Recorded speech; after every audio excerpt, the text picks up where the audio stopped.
এই যে পড়াই গেছিলাম। চিন্তা করেন, দুনিয়ার মধ্যে মানুষ সবকিছু পাইলেও জীবন দেওয়া বাদে সবকিছু সম্ভব হইলেও আঙ্গুরে এই মেলান দত্তনা মহিবাতান যাওয়ার পথে শাহিন বাজার ব্রিজের মাথায় যে রাস্তাটা আপনারা যে গুণাটা দেখতেছেন, এটাও সমাধান করার কোনো ক্ষমতা মানুষের নাই। যারা সড়ক নিয়ে কাজ করেন, রাস্তা নিয়ে কাম করেন, আমার কাছে মনে হইতেছে এখন আপনার নজরে আয় নাই। তা নাহলে আজ করে কত বছর ধরে দেখতেছি এই জায়গাটা ভাঙা, এটা কোনো সমাধানই হয় না। তা আমি আপনাদের কমু, যারা এই সড়ক নিয়ে রাস্তা নিয়ে কাম করেন তারা দ্রুত গতিতে এটা একটা সমাধান অবশ্যই করবেন। কারণ এই জায়গার কি পরিমাণ যে ভাঙা বা মানুষের ক্ষতি হইলে কি পরিমাণ যেটা ক্ষতি হবো, এটা আপনারা যদি নিজস্বকে না দেখেন তাহলে বুঝতে পারবেন না আসলে মানুষের ক্ষতিটা এটা কি পরিমাণ একটা ক্ষতি হবো।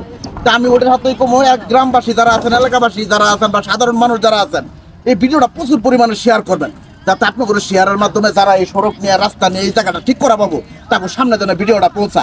এই যে দেন, আপনারা যদি নিজের চোখে না দেন তাহলে বুঝবেন না আসলে এই জায়গাটা কতটা রিস্ক। এটা মানুষের যদি আসলে ক্ষতি হইতে বেশি সময় লাগবে না, কিন্তু এটা সমাধান হইতে গেলে মেলা সময় লাগবে। এদিক দিয়ে মাজারগঞ্জ, মেলান্দ, ঘুঘুমারি মানুষজন প্রতিনিয়ত যাতায়াত করতেছে, কিন্তু এটার কোনো সমাধান নাই। প্রত্যেকটা মানুষ নেমে যাইতে চিন্তা করেন, গাড়ি পর্যন্ত আবার পিছিয়ে গেল। আসলে এখানে যে আমাদের দৈনিক মানে যাতায়াত ব্যবস্থাটা এটা খুবই খারাপ।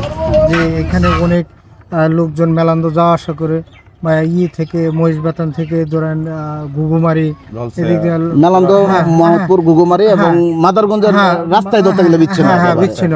আমার কারো প্রতি অভিযোগ নাই, আমি বরাবর একটা কথা কই, আপনারা দ্রুত গতিতে এটা সমাধান করবেন। আসসালামু আলাইকুম।